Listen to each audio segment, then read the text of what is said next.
बिस्मिल्लाहिर्रहमानिर्रहीम। हाजी इलियास बिलोर साहब, अल्लाह ताला उनके कब्र पर करोड़ों रहमत नाज़िल फरमाए। वो इस खित्ते के सियासी रहनुमा भी थे और हमारे जो कारोबारी दुनिया है उनके भी एक बड़े रहनुमा थे, एक समाजी शख्सियत थे और हर तबक़े फ़िक्र के साथ उनकी एक मोहब्बत थी सियासत से बालातर होकर। और फिर बिलोर ख़ानदान के साथ तो हमारा बिल्कुल एक ख़ानदान जैसा ताल्लुक़ है। उनकी वफ़ात पर बहुत गहरा सदमा हमें हुआ है, हमारी पूरी जमात को हुआ है, पूरे सूबे को हुआ है, उनके हल्क़े अहबाब को हुआ है।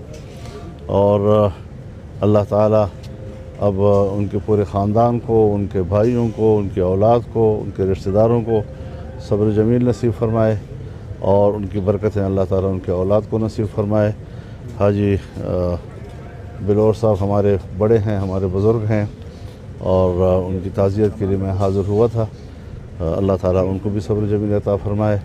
तो बस यही गरज था आज यहाँ हाज़िर हुआ। ये बताएं कि पार्लियामेंट में जो तरामीम पे तरामीम का एक नया सिलसिला जो शुरू है, इसे आप कैसे देखते हैं? सेकेंडली, अभी 24 नवंबर को बताया जा रहा है कि PTI फिर एक धरना दे रही है और इस्लामाबाद को फिर गैर मुअय्यना मुद्दत तक बंद किया जाएगा। मुझे इन चीज़ों का इल्म नहीं है।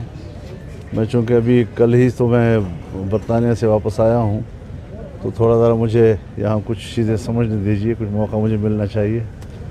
मौलाना साहब, ये सूबे की सिक्योरिटी सूरत हाल का तो इल्म है, उस बारे में अगर आप बता दें। सिक्योरिटी का मामला तो यहाँ बहुत ख़राब है और ये सब आज का नहीं है मामला। तकरीबन मैं सोचता हूँ कि 15 साल से एक कर्ब से ये सूबा गुज़र रहा है, इस सूबे के आवाम गुज़र रहे हैं।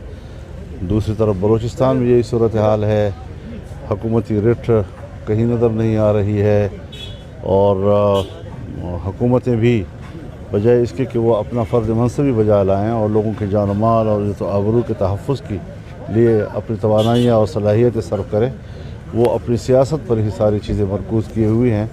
और किस तरह हमने लड़ना है, कैसे हमने बयान देने हैं, कैसे हमने सूबे के साथ लड़ना है, कैसे हमने मरकज़ के साथ लड़ना है, तो ये सारी चीज़ें वो हैं कि जो इनकी ज़िम्मेदारियों में नहीं आती और हुकूमत की तमाम तवानाइयाँ जो हैं वो इस सियासत पर सर्फ हो रही है, जो गलत बात है।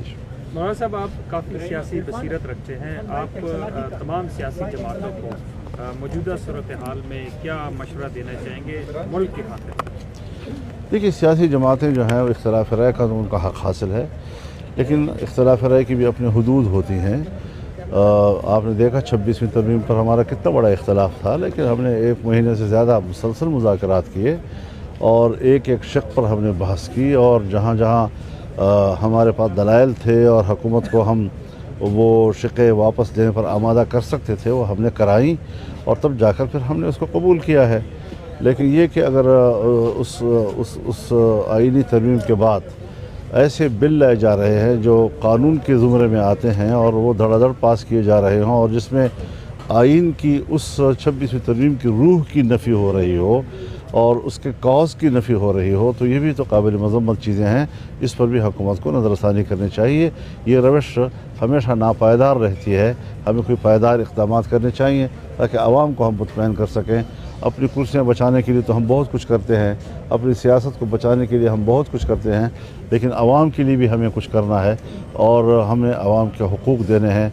अगर ये क़वानीन जो इस वक्त पास हुई हैं, तो फिर आप मुझे बताएं कि 26वीं तरमीम से जब शिक़ नंबर 8 आइन का निकाल दिया गया जो बुनियादी इंसानी हुकूक से मुताल्लिक़ था, और उसके बाद फिर आप ये इजाज़त दें कि वो शक की बुनियाद पर किसी को भी गिरफ़्तार कर सकते हैं, तो आप मुझे बताएं कि नेब ने ये कानून, नेब एक ऐसा कानून था कि जिस कानून में पाकिस्तान का हर शहरी पैदाइशी मुजरिम था और जिसको जब चाहे गिरफ़्तार किया जाए और फिर वो साबित करे कि मैं मुजरिम नहीं हूँ।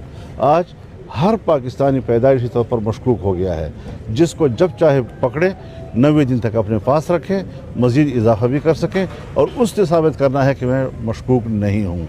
तो ये चीज़ें जो हैं बुनियादी इंसानी हुकूक के ख़िलाफ़ है। फिर हम शिकायत करते हैं कि बाहर मुल्क में जब हमारा पाकिस्तानी शहरी जाता है तो कुछ ममालिक उनको वीज़ा नहीं देते, कुछ इमिग्रेशन पर उनके साथ बहुत सख्त रवैया रखते हैं। तो ज़ाहिर है जब हम अपने मुल्क में अपने शहरी को मशकूक करेंगे तो बाहर की दुनिया उनको शक की नज़र से देखेगी। बहुत शुक्रिया जी।